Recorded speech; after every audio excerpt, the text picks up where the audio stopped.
What's up, everybody? My name's Nolan. Welcome to Rogue Reviews, and this is my review of the new Disney live-action movie, A Wrinkle in Time. So I went into Wrinkle in Time knowing nothing about the book. I almost picked it up 8 times. I remember passing it at the library when I was in middle school a bunch. I almost picked it up a bunch of times, but never read it. So I didn't know anything about the story, anything going in. I heard some mixed reviews going in, but I was still pretty hopeful. Ava DuVernay is a great director, so I went in and gotta say, overall, was pretty disappointed by this movie. Let's start off with the positives first. This movie visually is stunning. It is just great camera direction work and visual effects. I mean, it looks really, really good. I can't fault this movie for that. The special effects were top notch. Disney's got the money for those. And just the camera work and the cinematography I really liked as well. I enjoyed that aspect of it quite a lot. Overall, where I think this movie really suffered was just a lack of story direction. And it starts off immediately. I thought I was going to end up comparing this movie to Tomorrowland, which I thought had a really strong first and second act, but then was kind of weak in the third act. But where I found Wrinkle in Time, just from the start, just kind of loses you and never lets you catch up.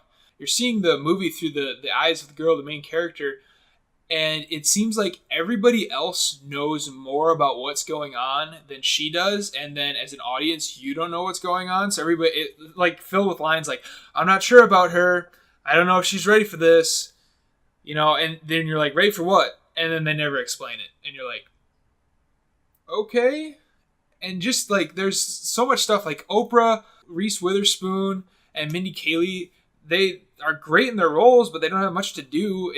Everything moved really fast with, they introduced these big ideas. And instead of, going deeper into that idea, they just jump to a new big idea. And then you're wait a minute, what about this one that you started on? Okay, we're doing this now. Why? And by the end of the movie, I walked out and I just really didn't know what I had saw.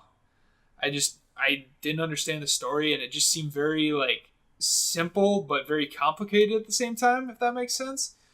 So it was a weird mixed bag for me, Wrinkle in Time. Overall, great visuals, weird story. I mean, if you like visuals, I would definitely check it out. It's worth it for that alone, but I feel like the story is going to lose a lot of people. I don't really know who this movie's for, if it's for kids or for adults, because there's some stuff in here where I'm kids would probably be scared by this, and there's other stuff where you're they drop in a bunch of science terms. I don't know. It was just a confusing movie for me. So I'll probably just go halfway down the middle, give A Wrinkle in Time about a 5. All right, guys. Did you guys see Wrinkle in Time? What did you think about it? Let me know in the comments below. As always, make sure to subscribe to Rogue Reviews, guys, for more awesome content. Catch you next time.